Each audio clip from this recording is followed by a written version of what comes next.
Suara Hati. Renungan hari ini, Jumat, 27 Juni 2025. Topik, peliharalah kasih persaudaraan. Jangan lupa saudaraku, membagikan renungan ini kepada orang lain, agar mereka juga mendapatkan kekuatan rohani di dalam Tuhan. Kiranya saudara diberkati oleh Tuhan kita. Nas renungan hari ini, Ibrani 13 ayat 3 dan 4, ingatlah akan orang-orang hukuman, karena kamu sendiri juga adalah orang-orang hukuman. Dan ingatlah akan orang-orang yang diperlakukan sewenang-wenang, karena kamu sendiri juga masih hidup di dunia ini. Hendaklah kamu semua penuh hormat terhadap perkawinan dan janganlah kamu mencemarkan tempat tidur, sebab orang-orang sundal dan pezinah akan dihakimi Allah. Saudaraku, sadar atau tidak sadar, dalam hidup kita ini, selalu melakukan tindakan memberi dan menerima tekanan hidup kepada diri sendiri atau kepada orang lain.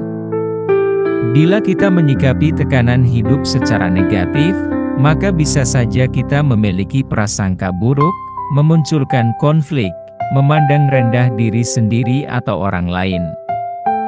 Bila mana kita bertahan dalam hidup secara negatif, maka pastilah kita akan berani menghadapi hidup berpikir secara positif. Ketika bangsa Ibrani menghadapi suatu tekanan fisik dan mental dari kolonial Romawi saat itu, maka penulis surat Ibrani ini mengajak mereka untuk menghadapi tekanan tersebut secara positif dengan membangun kasih persaudaraan. Perintah untuk memelihara persaudaraan berarti adalah suatu perintah untuk menanam dan merawat kebersamaan. Artinya, mereka diajak untuk dapat menanam dan merawat perasaan kasih persaudaraan, yakni perasaan kasih yang saling memiliki layaknya seorang saudara. Melalui hubungan persaudaraan akan menciptakan ikatan darah keluarga. Sebab dengan kasih, kita dapat mengikat kebersamaan kepada semua orang. Sehingga cara demikian mereka dapat bertumbuh menjadi kuat secara bersama. Melalui kasih, kita dapat mengatasi setiap tekanan hidup yang dirasakan. Agar kasih itu tidak sia-sia, maka haruslah kita tanam dan rawat demi kehidupan bersama. Karena hanya dengan demikian, maka kasih dapat memberikan kekuatan serta pengharapan kepada kita, terlebih kepada diri sendiri. Sungguh, memelihara kasih persaudaraan tidak hanya sekedar seruan kepada kita, tetapi harus menjadi perhatian dalam kehidupan kita sebagai orang yang beriman kepada Kristus. Memelihara kasih persaudaraan adalah perintah Allah kepada para pengikutnya. Dalam hal inilah kasih Allah dinyatakan di tengah-tengah kita, yaitu bahwa Allah telah mengutus anaknya yang tunggal ke dalam dunia, supaya kita hidup olehnya. 1 Yohanes 4 ayat 11. Mengingat orang percaya telah menerima kasih dari Allah, sehingga hidup orang percaya bukan hidup yang berorientasi pada diri sendiri, tetapi hidup bagi Tuhan dan bagi sesama. Hidup orang percaya adalah hidup dalam persekutuan yang menuntut untuk saling mengasihi. Seandainya kita sedang di tempat atau di negeri orang, di tempat itu belum ada yang kita kenal untuk bermalam. Kalaupun kita cukup punya bekal, mungkin kita dapat tidur di hotel dan harus kita membayarnya. Tetapi, dengan modal kasih persaudaraan yang tertanam dalam diri kita, maka persahabatan dapat terbangun untuk menciptakan kenyamanan diri. Nah, tekanan pola hidup positif akan membantu pribadi kita untuk dapat hidup lebih baik daripada memelihara pola tekanan hidup negatif atau cara pikir negatif. Mengasihi Tuhan dan mengasihi sesama bukan hanya sekedar pengetahuan teoritis, tetapi harus nyata dalam perilaku kita sehari-hari. Jadi kasih itu harus dapat dilihat dan dirasakan oleh orang lain. Ini adalah salah satu bukti nyata dari kehidupan Kristen dalam melakukan relasi antar sesama orang. Seperti yang tertulis dalam surat Ibrani 13 ayat 15, Aku sekali-kali tidak akan membiarkan engkau dan aku sekali-kali tidak akan meninggalkan engkau. Maka dari itu, jangan menjauh dari kasih yang telah Tuhan berikan kepada kita. Amin. Topik doa kita hari ini, yaitu kepada saudara kita yang menganggap diri kita sepele. Salam persaudaraan, Tuhan Yesus memberkati kita.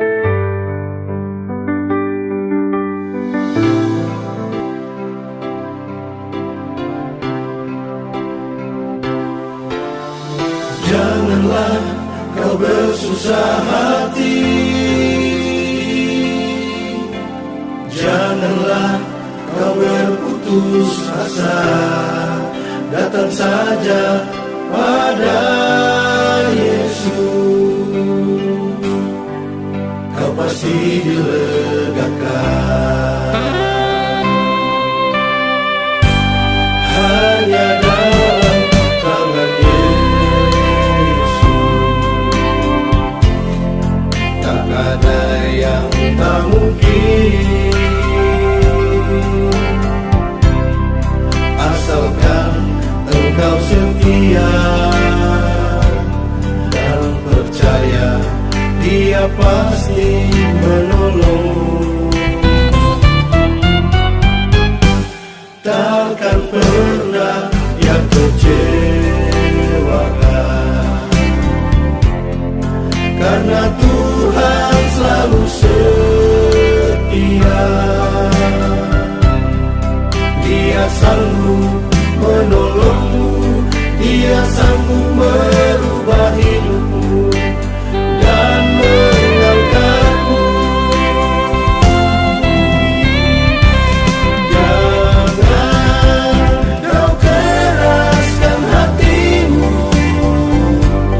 jangan kau jauh dari Yesus.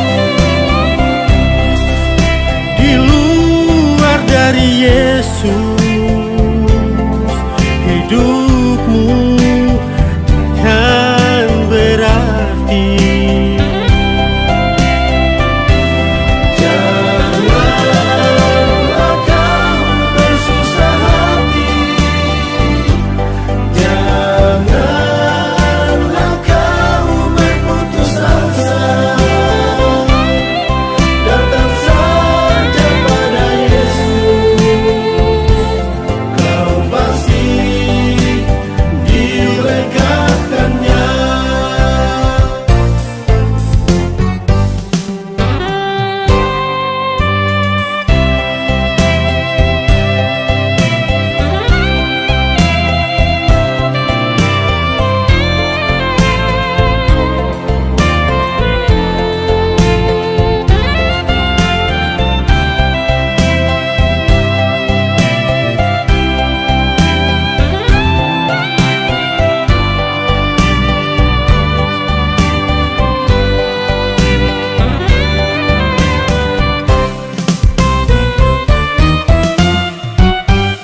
Takkan pernah Dia kecewakan,